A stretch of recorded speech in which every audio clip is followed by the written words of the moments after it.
Yeah, thanks a lot for having me. Before I start, just scream if I start touching the screen with the stick, and also if I say something politically incorrect since we are on YouTube. So yeah, today I'm going to talk about some work I've done with Exam 11 last year, and we're continuing this year, and it's about this IKKT matrix model. So just to start, let me remind you what this is. So this is the action. It's a series of n by n matrices, which is defined in zero space-time dimension, and which is invariant on the 16 supersymmetries and also on the SO10. So you've got 10 bosonic matrices transforming in the vector representation of SO10. So the little a runs from 1 to 10. And you've got 16 fermionic matrices psi transforming in the spinor representation of SO10. So this model was introduced actually quite a long time ago by Yoshidashi, Kawai, Kitazawa, and Tsuchiya. And it was an ambitious proposal where they suggested that it could provide some non-perturbative definition of type 2B string theory. And of course, this claims immediately, this begs the question of how can space-time and gravity emerge from such a theory of pure matrices.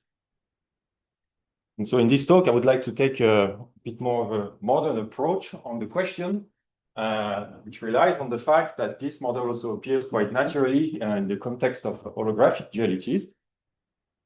And the holographic dualities that I have in mind here are the one relating strings or supergravity series on the near horizon geometry of DP branes, which is, roughly speaking, of the form of an ADS space P plus 3 dimension times the sphere in 8 minus P dimension.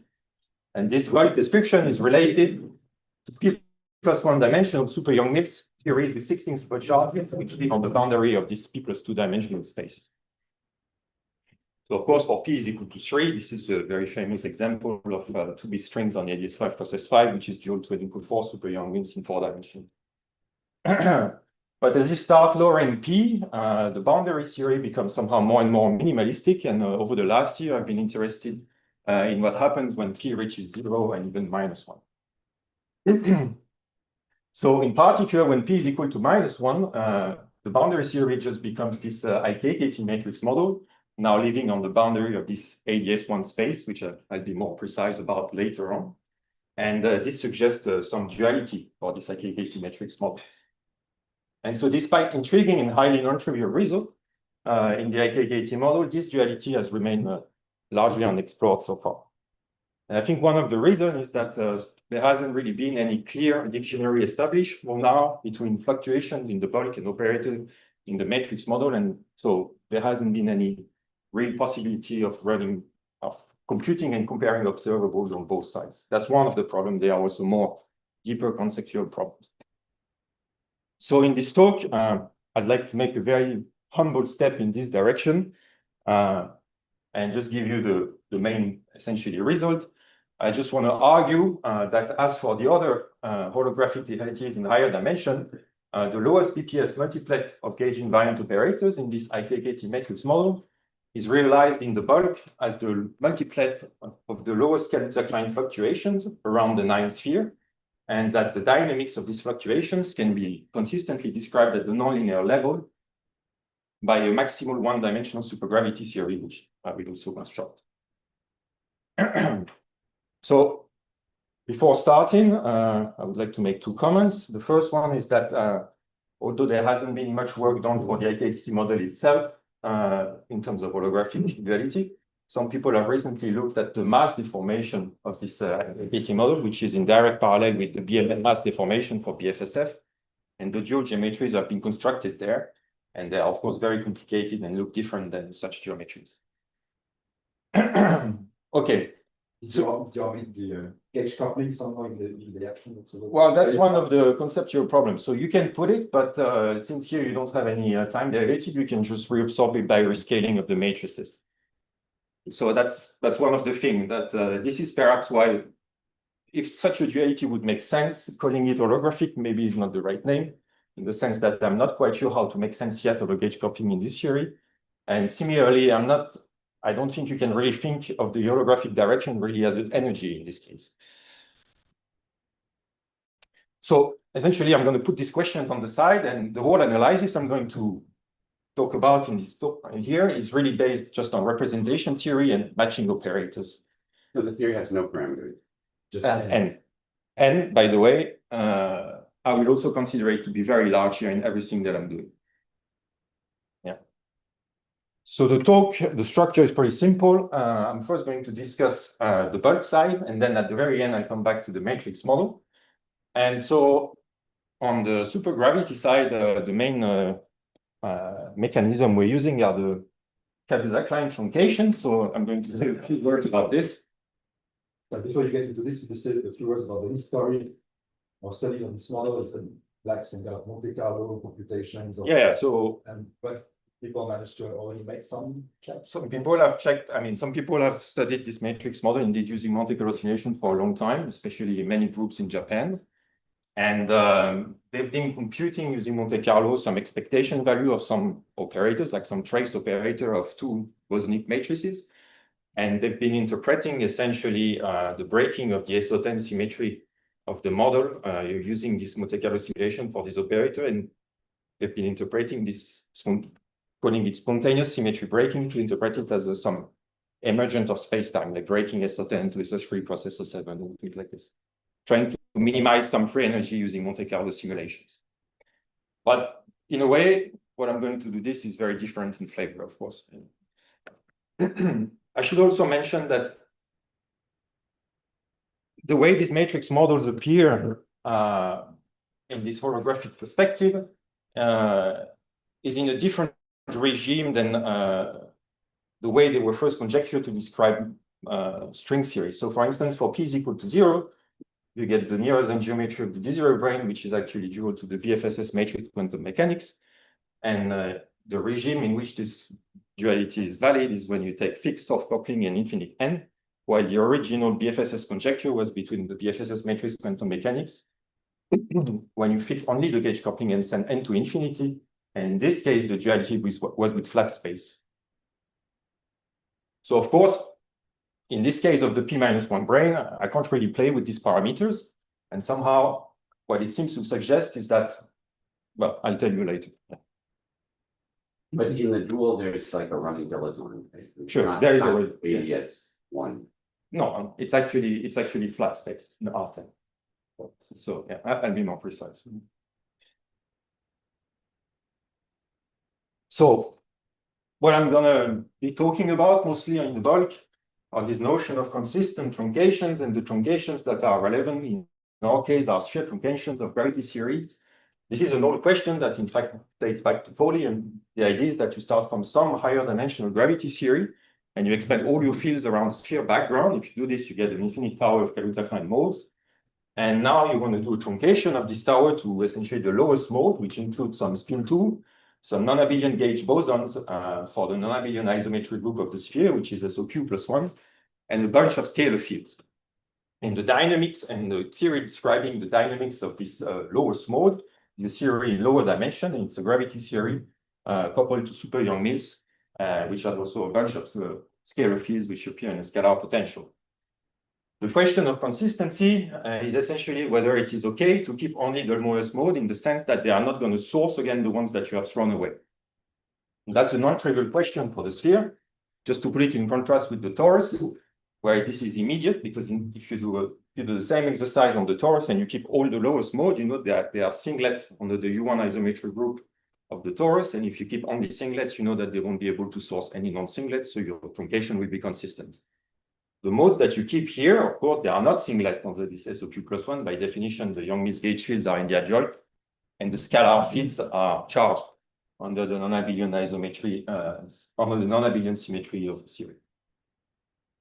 So it's actually a complicated problem. And in fact, what you have to do, because you have no such group theory argument here, is that you actually have to make an ansatz for all the fields of your higher dimensional theory, where you keep only the lowest mode, and where the coordinate dependence of the sphere is captured by geometric quantities like the killing vector, the embedding coordinates of the sphere, and the killing tensor.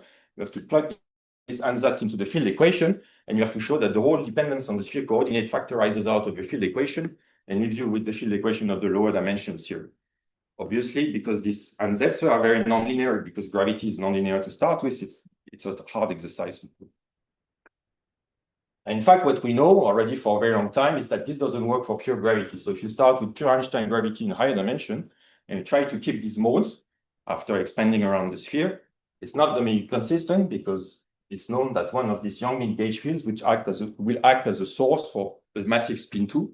It will force you to keep one massive spin 2, and if you do that, you have to keep the whole tower. The only cases when this works is actually when you start from a gravity theory coupled to some very specific matter with some very specific matter couplings. And it turns out that the cases when it works is when the couplings are the ones described by supersymmetry.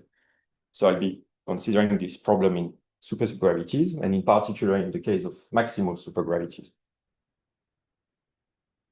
So just to give you like the standard example, probably the most famous one, it was shown actually fully in 2015 using modern methods of exceptional field theory that there exists a consistent truncation of type 2b supergravity in 10 dimension on the phi sphere down to a 5-dimensional maximal supergravity with an SO6 gauge group where SO6 is the isometric group of S5. So this theory has 15 non-abelian vector fields and a bunch of scalars which are charged under SO6. It has 70 scalars and it comes with scalar potential. Yeah, Pauli truncation for you is the same thing as consistent truncation? What?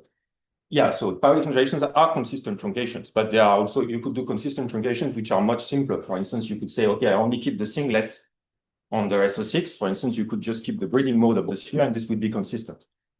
But these ones are much richer. You keep much more fields. And these are the ones that are relevant for DP brain holography. So I'm sorry, I never heard this term Pauli truncation. What is a Pauli truncation? It's the one I was describing right before. So where you typically, the modes that you keep in your Kaluza-Klein tower involve massless spin 2, some non-abelian gauge fields, if you want, that come from the off-diagonal part of the metric, and some scalars, but which are charged on the SOQ plus 1. I call it Pauli truncation because this is a problem that appeared, I think, originally in one of Pauli's lecture notes in 1953. And so one example when it works is in this case where you truncate to be supergravity on the spot. So what makes it Pauli? You're keeping the entirety of the gauge fields. Sorry? What makes it Pauli as opposed to it's just a name that I give just to differentiate it from something more trivial. Okay. Which is strange in a way because Pauli failed. Well, it's not the one who solved it, of course, but this is how they're called sometimes in the community. Yeah. Especially in 6D, you understood because then it's exactly what Pauli wants. Exactly. So, okay, this is like, you have to work hard for those and it doesn't always work, but when it does, okay, so it can be actually quite sexy. And it's actually a powerful tool to have such a truncation because what it means by definition is that you can uplift any solution of the lower dimensional theory to a solution of the higher dimensional theory. So if you scan the scalar potential here for critical point, as soon as you find one, for instance, center of the moduli space, it will uplift to a certain 10-dimensional geometry at a different critical point in scalar potential. And the geometry in the internal space will be deformed, but the topology will be the same. In particular, in this example, there is a trivial critical point, which is an ADS5 solution, and it uplifts to the near horizon geometry of the discrete brain. The second reason is if you want to do holography in these setups, typically for DP brain solution, it's also pretty powerful because it means that if you're only interested in computing holographic operators at large n, for operators which are in the lowest BPS multiplet of the boundary theory, then you can just apply your whole holographic renormalization technique to the lower dimensional theory and compute diagram in the lower dimensional theory. You don't have to do this in 10 dimension, and this can be a huge simplification, especially when the solutions are complicated and don't preserve much symmetry or even much supersymmetry. So it turns out that this Pauli truncation or consistent truncations that I'm talking about, they actually work around all the DP brains near horizon geometry. The latest in date that has been constructed was around the D0 brain that I mentioned before. So this was the truncation of type 2A supergravity around the D0 brain near horizon geometry, which is not quite ADS2 process 8, but it's conformal to ADS2 process 8. So there is a non-constant dilaton that warps the whole solution. And the truncation around the S8 has been constructed and leads you to some SO9 gauge supergravity in 2 dimensions, which is maximal and which is pretty useful if you want to study, for instance, BFSS matrix quantum mechanics. It's pour que tu l'attends dans le value scaling. Sorry? It's pour que tu l'attends dans le value scaling. So there is no virus in So- to this, that's why there is a delay. Yeah. There is a delay. Sorry. But that's some fluxes. Yeah. Yeah, there are, of course, fluxes. So in the context of holographic duality, the example of H4 cross H7 or H4 cross some Sasaki Einstein, when you reduce N theory on the internal space, is that also an example of? Yeah, that's an example. So in fact, when it comes to conformal brane, you have 3 examples. So you have the first one that I showed, and then you have the other 2. You have the M2, The M5. question was about consistent truncation. So because the truncation is not consistent, sorry, on Sasaki, because the truncation is not consistent on Sasaki. But The they are solution of the effective theory are not solution in 10D. Not in general. not in general, but for some, yes. Yeah.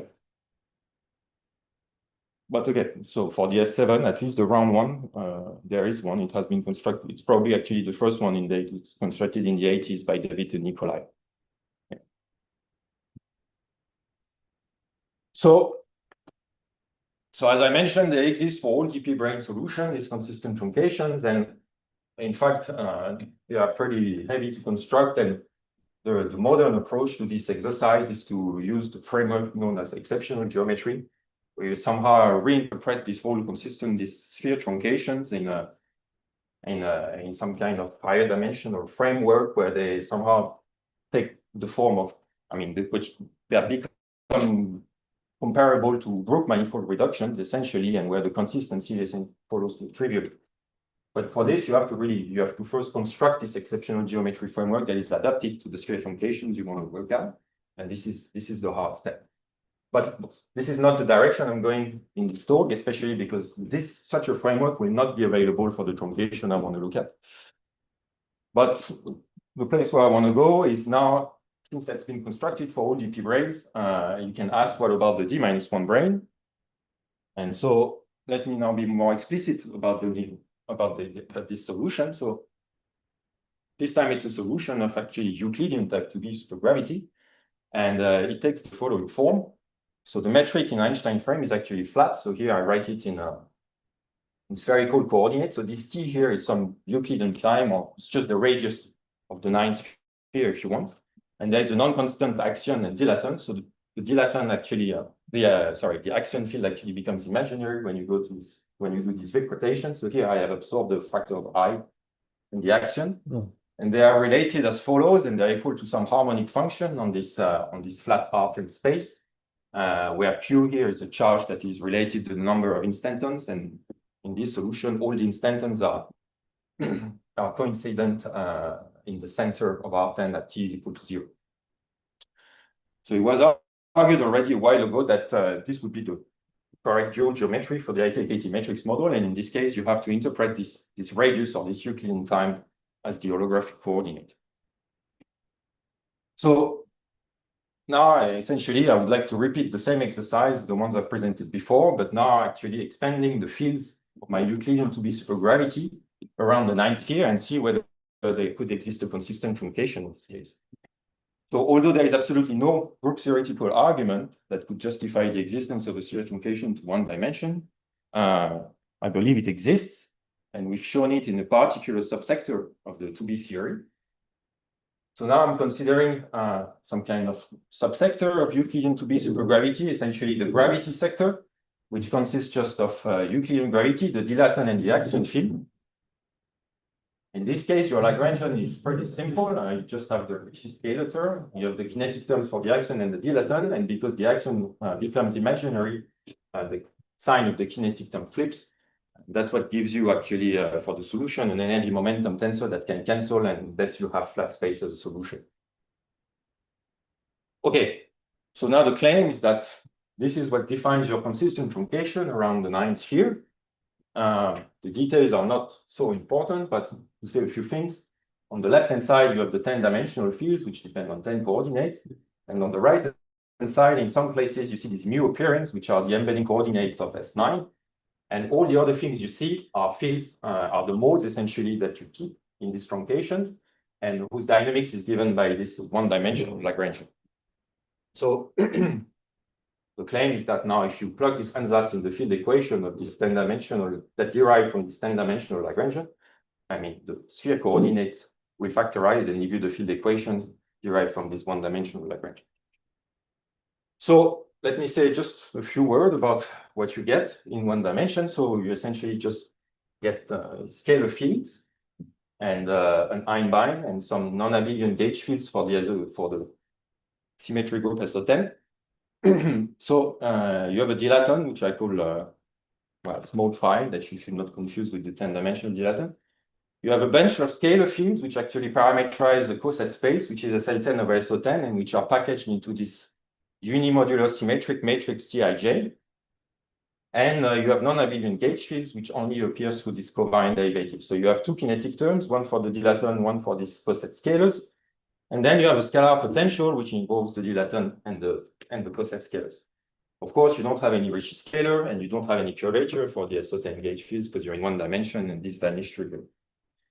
So you might call this D=1 super gravity, but this is maybe a bit pushing it. It's maybe more correct to just call it a model of SO10 gauge quantum mechanics. You could even interpret it potentially as like some word line theory for particle propagating in some coset space. That could also be an interesting perspective to take. So this is, as I said, there are no curvature tensors, and for that reason now, I mean, what you get out of varying the Einbein and the gauge fields just give you actually like constraints on your system, first order constraints. You're ignoring the fermions or assuming that they... Right, so I'm getting there. So here I'm starting from a bosonic theory. I'm assuming that I can look at this subsector of type 2b, and I'm doing everything in this subsector, and then I will extend to adding more p-form and the fermions. Yeah.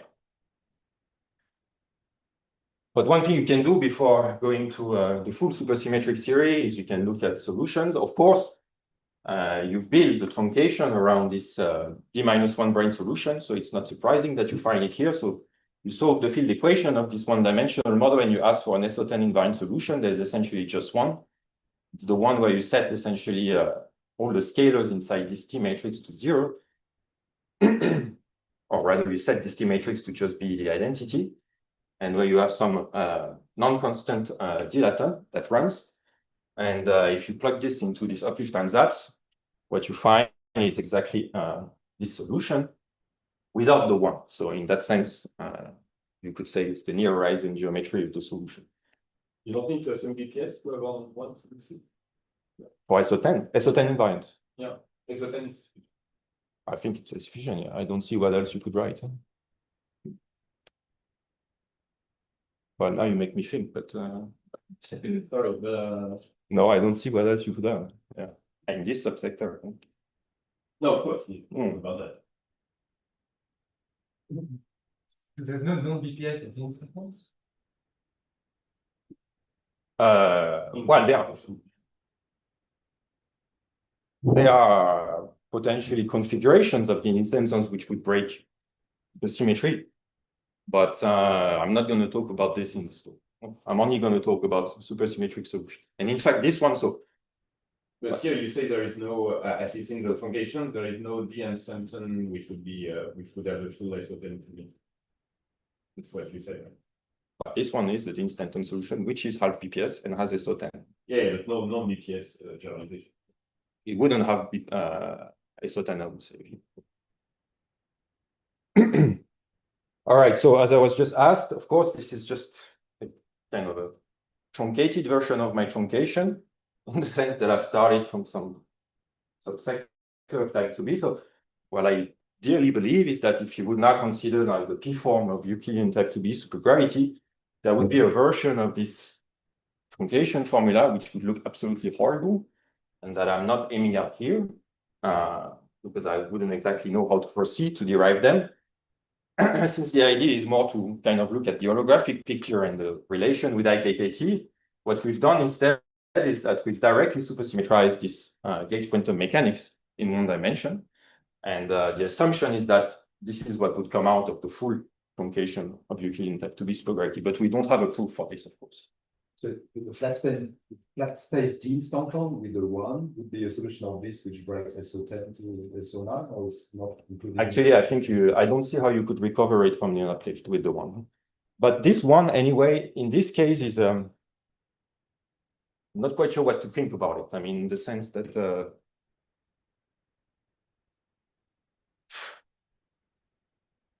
isn't there some kind of SL2 symmetry of the series that you can use to actually remove the one in this case? That's something you've been wondering about. In sense. I think there is, right? Oh, they are degenerate, so you put infinity in the. Yeah, something like this.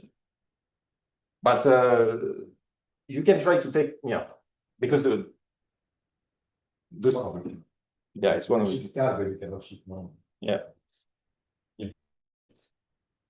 Okay. Yeah.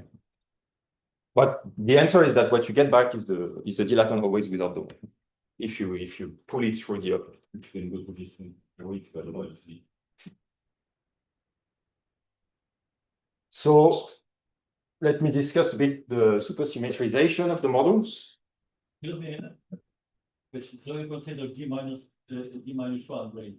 If you consider three range or would you You also get the dilaton without the one. is it related somehow to LLM gravity? Because this is the LLM? LLM. Luhmann. Yes. Well, so yeah, so you mean the solutions, the bubbling geometries of the. Yes. Can you reproduce it? So you would have to look at in the truncation around the D0 brane, which would give you a model of two-dimensional dilaton gravity with a lot of scalars. And you would have to somehow identify whether you find some solution there that uplift to these LLM geometries. And I think at this point, the answer is not completely no. I can say. but you have much more coordinate dependence. So at best, you would imagine that it's another deformation that would like some other parameter of the LLM solution in the truncation, you mean? Yeah.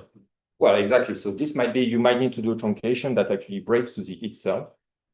And that there you might find some kind of solution that would uplift to LLM. But in the maximal truncation, I don't think that there is yet any solution that has been identified that uplifts to one of these LLM geometries. But I would say it's still an open question, which is a good one. And I'll say something related to this in a little while. All right, so the fermions and the whole shebang. So again, I mean, details here are not very important. I'm just trying to convince you that we've worked hard for this. So on the bosonic side, I mean, you have to somehow complete your fields to some maximal supergravity multiplet.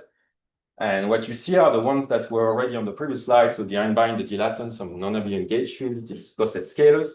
It turns out that what you have to add on top of this for maximal supersymmetry are 120 additional scalars, this little aijk, which are fully anti-symmetrized. So this I runs from 1 to 10, by the way. And many times I refer to them as axions, but of course you should not confuse this with the axion in 10 dimension. They are related very non-linearly, obviously. And the point is that as soon as you have solutions that start turning on these fields, when you uplift them, then they will correspond to solution in type 2b supergravity where you start turning the other key forms. But they will, of course, also correct the formula for the metric, the 10-dimensional dilaton and 10-dimensional axion. On the fermion side, you have a couple of fermions. So, of course, fermions, in terms of Lorentz structure in 1 dimension, there's nothing. It's just like some Grassmann number. But they do transform under SO10. They transform under various representations. So in particular, you have a gravity, you have spin 1/2, which transform under the spinor representation of SO10. So there are actually 32 component spinors.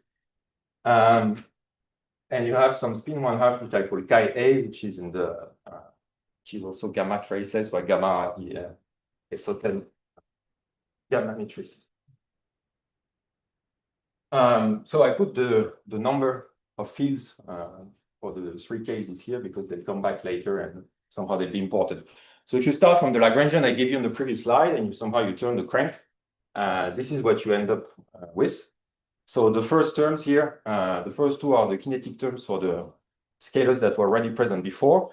Now you have some kinetic term for the additional scalar fields, the 121, the axionic scalars.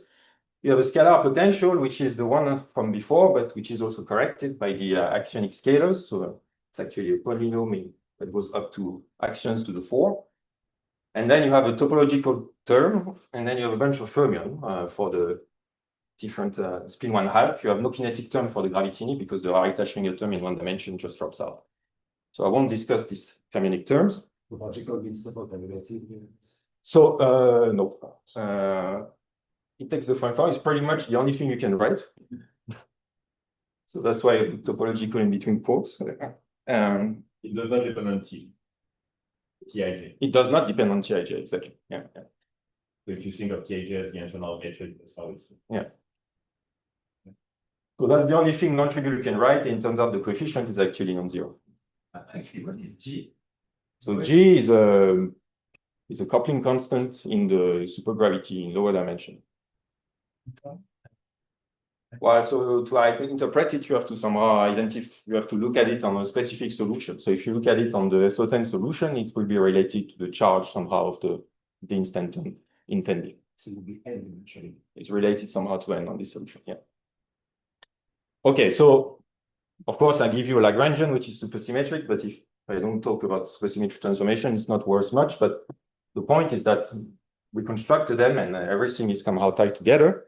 And once you have this supersymmetric transformation, what you can start looking at is like BPS configuration, BPS solutions. So I just want to discuss two such half BPS solutions. There's a first class, which is in the sector where I turn off this additional axionic fields in 1 dimension, in which case the supersymmetry variation of the fermions are pretty simple. I mean, you see that there is always 2 terms, and one of them involves the chirality matrix for SO10 and the other one doesn't. So if you ask for bosonic configurations where this combination would vanish, you see immediately that there are 2 possibilities. Either you have some configuration which is fully non-supersymmetric, or you have some half supersymmetric configurations, in which case the variations of the fermion just take the form of a projector.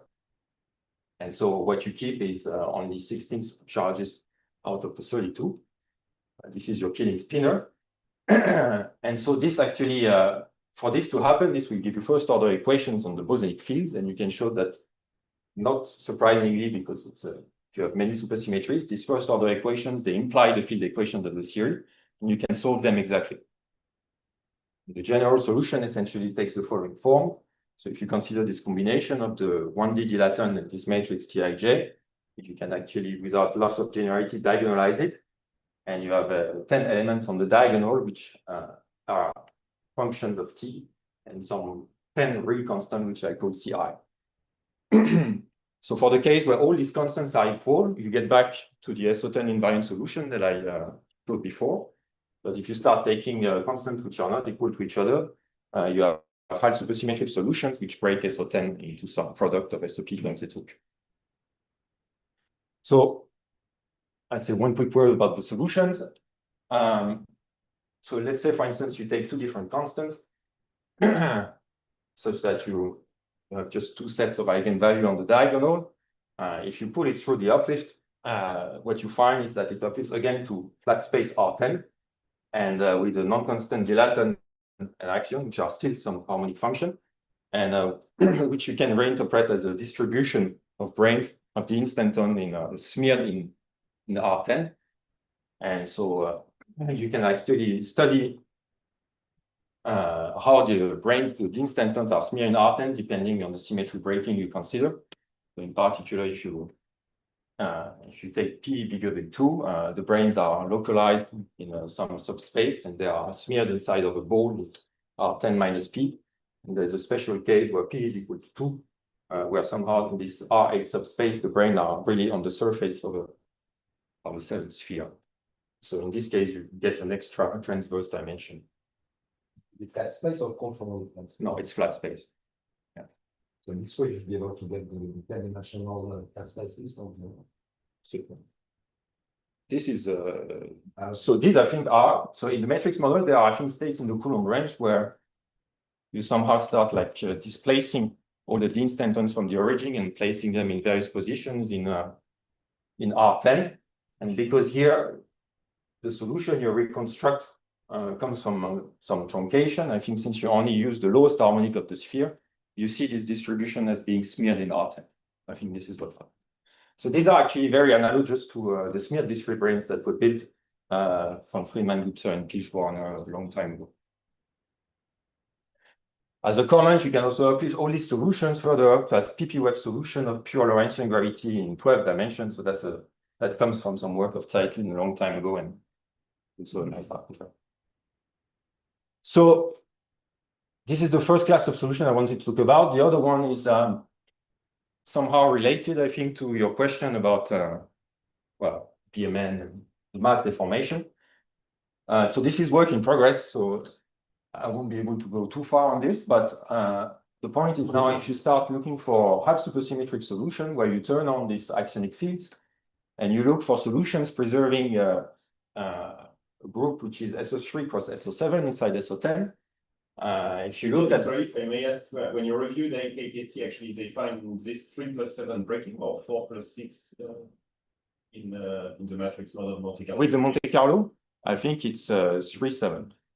Yeah. For Euclidean case, yeah. For Lorentzian, I think the results are different. But here I'm talking about the Euclidean model.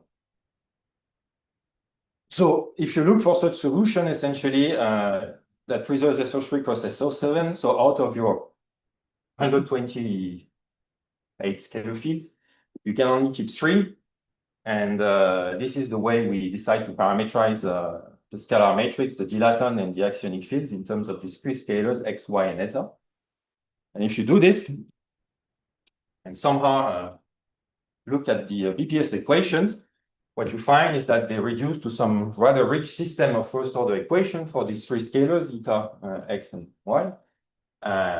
And that they are satisfied if these 3 fields satisfy these equations together with a very non-trivial projector that defines your Killing spinner, and trivial in the sense that the projector itself depends on the fields and even its derivative. So this is actually something that, in order to do this analysis, we really took a lot from this spherical brane solutions from Bobev, Bohans, Botassen, and Nina Hans, which have a very similar system of BPS equations, but they were considered in higher dimension, somehow very analogous. So once you have this system of equations, you can try to solve them. And so here I will not spend a lot of time on what kind of solution you find, but we were interested in looking for solution to these equations where in the UV, so very far from the brains, you will recover the SO10 invariant solution. So if you somehow look for those, you have a couple of fixed points in this system of equation. The one in the UV is this one. You look for solutions which starts from there. And essentially, there is one special solution we've identified, which really corresponds to an operator deformation in the boundary theory. This is something we know because we can expand the solution around this UV fixed point, and depending on what mode you turn on first, you know whether it's UV or Web. We've checked that this red curve here in particular is really turning on the operator deformation for this T and for this axionic field. And so this is the one that I believe is related to the mass deformed AKKT matrix model, the vacua dual to this AKKT mass deformed AKKT matrix model. And the question is now, we would like to uplift it to 10 dimensions, study whether it's regular and whether it matches with the bipractic geometries for this mass deformed model that have been constructed. But this is work in progress. Okay, so let me get back to the matrix model now. So the action, I've presented it on the first slide. So this is, it has 16 supercharges. So which here I use 32 component spinors, but this time satisfies some clarity conditions. So you just have 16. The algebra is a bit different than for maximal super-Young-Mills in higher dimension, just by the fact that you don't have any translation on the right-hand side of the commutator. You just have an SUN transformation. And it depends on these bosonic and fermionic matrices. And now the operators we want to consider are the single trace operators, which are essentially, if you want, you can see them just as cyclic words in the alphabet, X and psi. These are the 2 kinds of matrices. And there is a way, I mean, people have counted and enumerated these single trace operators. And if you do this and you subtract somehow the field equations of this model, what you'll find is that the spectrum of operators splits into, organizes into multiplets. You have long multiplets, you have BPS multiplets, you have an infinite tower BPS multiplets, so whole tower. And so in each of these BPS multiplets, you have various states, which are in different representations of SO10. And each multiplet starts with the lowest states, which corresponds to the simplest operator, essentially, where you have n of these bosonic matrices, and you subtract the SO10 trace. So the one I wanted to consider from the very beginning is the lowest one. Sorry. Yeah. So typically for these holographic dualities, this tower of single trace BPS multiplet on the boundary theory is in one-to-one correspondence with the tower of Kazhak-Klein multiplet on the internal sphere on the supergravity side. And so the one I want to look at is just the lowest one in this case, because in the bulk, this is the multiplet that is described by this one-dimensional supergravity. So the lowest multiplet is this B2 multiplet, and it has the following representations inside. So 54, 144, and 120. So I guess you remember the numbers. Yeah. What is the computation leading to here? And in quantum mechanics, I understand you will consider the energy spectrum, but what is this here all this now? How do you get that? So this is an extrapolation of the formulas, the general formulas that have been derived for Maximus Poyamis in higher dimension, in the case of 0 dimension. But I agree that here, what you call a vacuum is not even clear, because I'm not sure how you define it. You don't have time. Not directly from. No, this is a continuation of the formulas in higher dimension that lead you to these representations.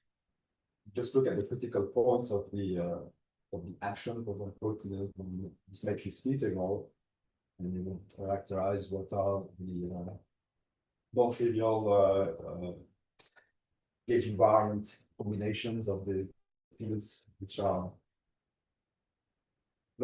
localized on this critical locus. Because you impose what you call field equations is the fact that it's a critical locus. Well, yeah. But even then, usually the subtraction of the field equation works like you get rid of like derivatives of matrices. This is the way you substitute them using the field equation. Here you don't have any derivative. Even the way you're going to use this field equation in the counting is not so clear for. Is there a mathematical definition in terms of cohomology of critical locus of some potential? Not that I know of. Probably that's not contained. But still, you have an equation, right? You have an algebraic equation. You have an algebraic equation. Subtract, You can play with them, but how do you use it? I think is less clear than in higher dimension where you have where you really have like always like a derivative term and yeah, because you have a natural extension. exactly. So here, as I was saying, this is more like an extrapolation of the counting that has been done in higher dimension where you do have time.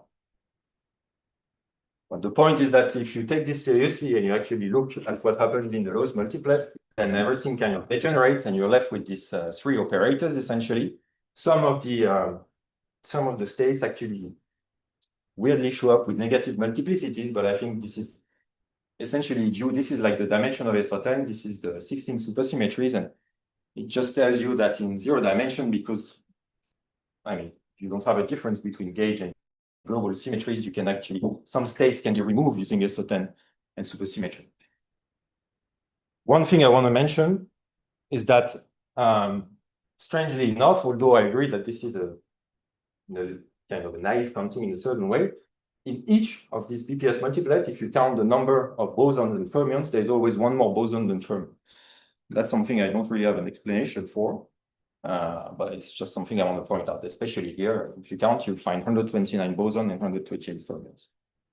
Is there a notion of like the on-shell degrees of freedom? Or is that? Well, in a way, what I mean, I subtract the field equation. This is what I'm counting. But And then they still don't match. then it leads to this offset by 1. But already in one dimension, they don't need to match. So Exactly. Because if you consider the same problem actually in the bulk in 1 dimension, you have the problem of what you call a degree of freedom. The constant is a degree of freedom. So that's what I mean. No, also like Ciceri does not imply in very low dimension. But you do in the bulk find also 129 and 128. So at least if things mean nothing on both sides, at least they match. Yeah. There is an index. Yes. So the three operators are, well, somehow probably very familiar to most of you. Well, they are the ones. You have a bosonic one, a fermionic one, and again a bosonic one. So the identification, the dictionary established between the fluctuations in the Birkin's operators is just purely based on kinematics at this point, not claiming that we've made deeper tests, but they correspond to the following fields in the one dimensions here.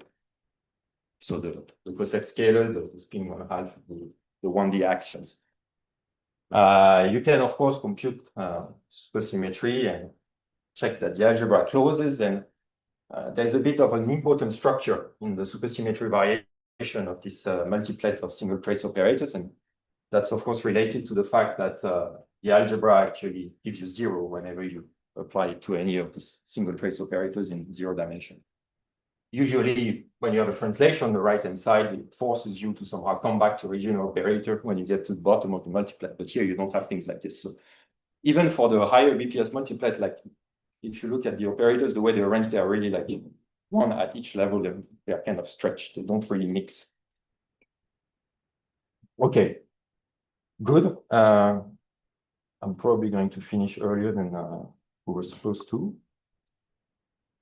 I just wanted to come back before I conclude to what I said about certain solutions that we found corresponding to Web or to operator deformation. One thing we've checked is that if you take this one-dimensional supergravity and you somehow linearize the field equation around the SO10 invariant solution, what you find is the following behavior at the boundary. So here I'm using a different time coordinate that I call tau. So this time the boundary is at tau is equal to 0. Before it was at t goes to infinity. And so the first two coefficients typically are either corresponding to a Web or source in the boundary theory. And one way to actually know which one is which is to study how they behave under the supersymmetry preserved by this SO10 background. And if you do this analysis and you fix all possible remaining gauges, what you find is that these coefficients arranged into two multiplets under this background supersymmetry. And this multiplet here corresponds to what we typically call the Web. In particular, the transformation of these three coefficients matches exactly the transformation of these three operators. And the other multiplet, the ones that actually couples to the operators, are called sources. So as soon as you know that, you can kind of tell whether the solutions that you find that are not that great SO10 correspond to Web deformation or source. And it essentially, you have to look at essentially what kind of modes are turned on when you expand these solutions close to the boundary. So the first solutions that described where you were smearing the instanton where the tendimetric was still flat. If you actually expand the field close to tau is equal to 0, you find that the first coefficient is actually a Web. And if you do this for the one where I was turning on the axion, this red curve that I was showing you, both for the scalar that I was calling capital X or capital Y, which are related to the Tij or the Ijk, the first coefficients are both source. So this solution is an operator deformation in the matrix model. Okay, can you interpret the exponent of tau in terms of the ways the operator scale or scale the field? And there could be a story with, yeah. There is a notion of scaling still, of course. There is no conformal symmetry in the model, but NKKT is not conformal, but there is a notion indeed of scaling, and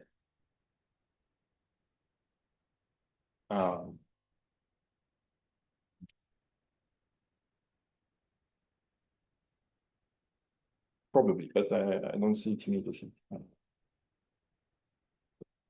Okay, so let me just summarize. So I've talked about this sphere truncation of axial dilaton gravity to one dimension.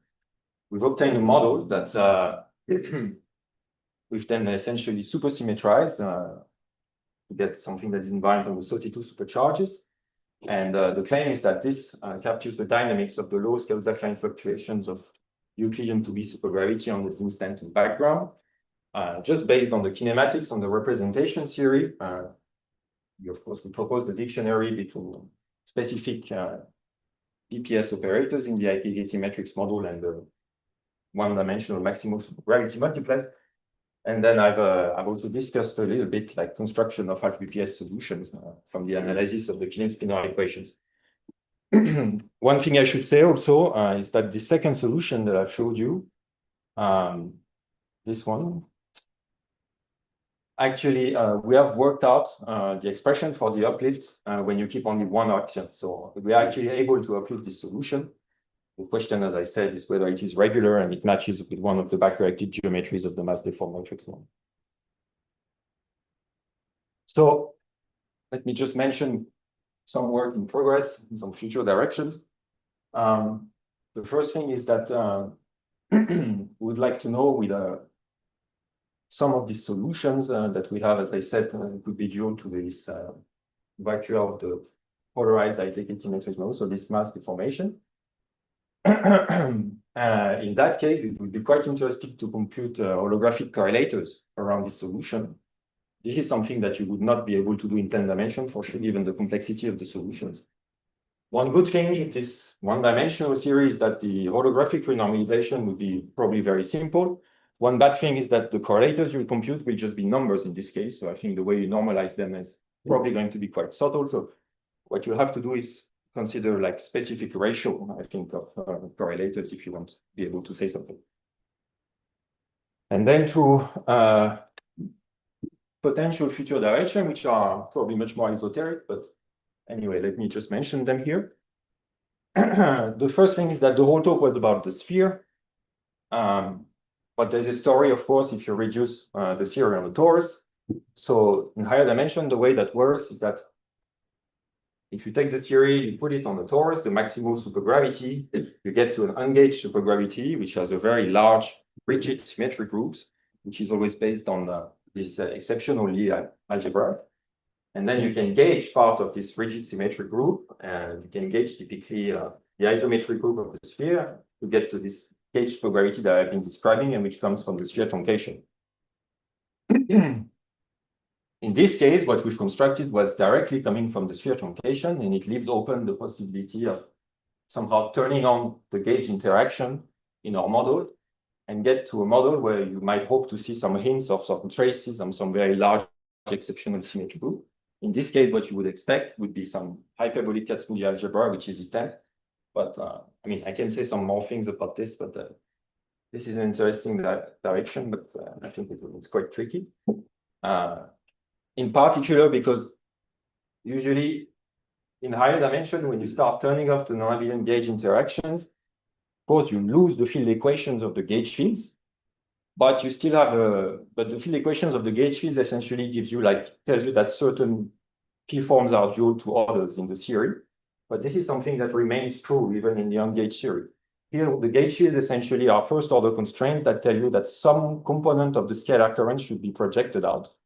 This has nothing to do with any duality relation or whatsoever. So by turning on the gauge coupling here, you somehow really lose information. So I think if there is anything about this E10 symmetry, it would probably be based on some infinite number of scalar fields, but also an infinite number of first order constraints that would project them out. So I'm not sure how you would make this non-trivial.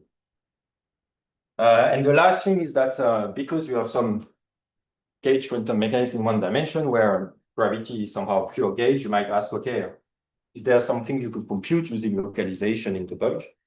This would seem appropriate. So particularly, I'd be curious to try to do a one-loop computation in this one-dimensional supergravity and see whether you could perhaps reproduce some parts of this Moore-Nekrasov-Shatashvili result where they used localization on the identity matrix model to compute the partition function. And that's what I wanted to say. Thank you.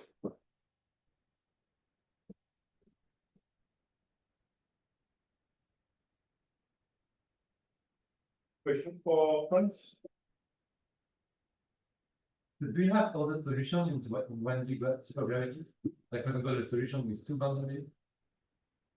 Like a wormhole solution. Maybe something like A worm tree? No, uplifted, I guess, but No, so all the solutions I've had, I've presented in here, but this is also because I was restricting myself a lot in terms of solution I was looking for. I wanted something that was half supersymmetric and preserving some part of the SO10 symmetry. But presumably there could be solutions like the ones you have in mind.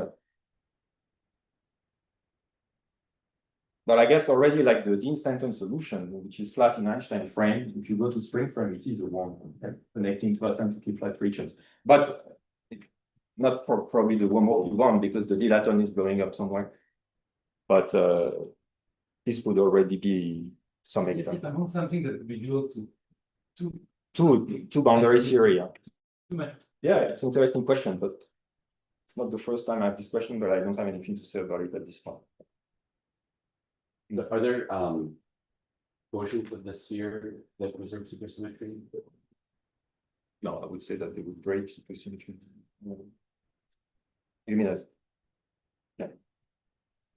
Because I'm just, yeah, you mean presenting By the RG. symmetry. Usually break supersymmetry. Not all, but part of it. Yeah. Here you said we break all of them.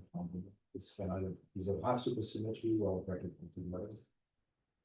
So where do I say I break all of it? Sorry. I thought that would be the one that was your answer to next, but sorry.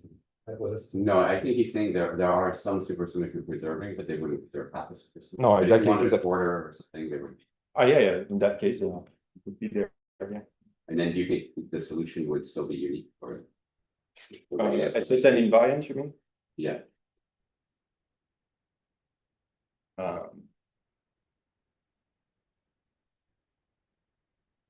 Sure, it's not. But I'm not sure. about this last fantasy you had on the previous slide that Yeah. to reproduce the one. No. I mean, I said parts of it. Yeah, so I just want to know if you can at least understand where the classical part as zero come from, the large N behavior of this. Exactly. So this would be a large N, and yes, zero would be the leading order, but Is that complicated? Sorry, the large end is not all the time. so here, yeah, exactly. So I think what you might have to compare is not, it's not like sum over N on both sides somehow, like to make it more analytical. Ah. But Well, I thought the N was related to G on the square gravity. it's related to the unit of flux, but in this ensemble, but you might have to change ensemble to actually compare things. But yeah, that's But this log of Z grows exponentially like to the N square, or what's the behavior of this quantity, even though it has the wide oscillations? yeah, so I mean, from a matrix model, n by n matrices, it should scale as n squared at the first order. I agree with that. So you could compute, for instance, the on-shell action of the saddles. And You're right. You can install easily, it's like equal, so it's a lot. the on-shell action should give you n squared normally, but yeah, that's one thing you could do. I don't know, because there's so much supersymmetry, there may be cancellations, and this function might actually go much less fast. I don't see. It actually looks like it's deep. Yeah, I don't know. It's not quite n squared maybe, but Okay. Yeah, it's okay, there's e to the N square and it's. Right. yeah.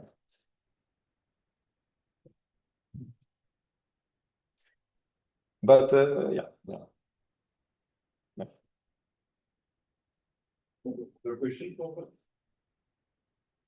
If not, yes, it's important.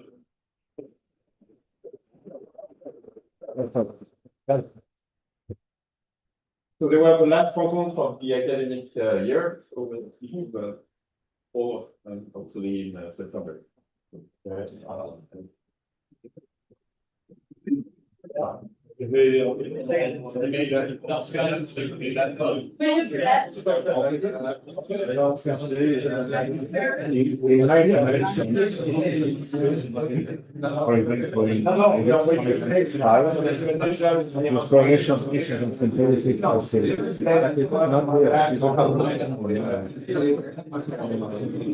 I mean, I'm saying Completely, like, including the dependence on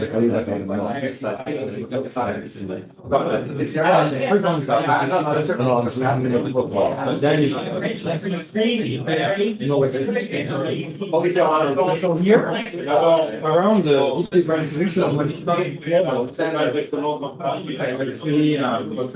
there's a way to see it as some really some ideas solution in some higher dimension space. So especially the same notion about it, that CFT is some higher dimension. So we can fix the behavior of the function in higher dimension and then integrate it in all space that is somehow. This will be this is the different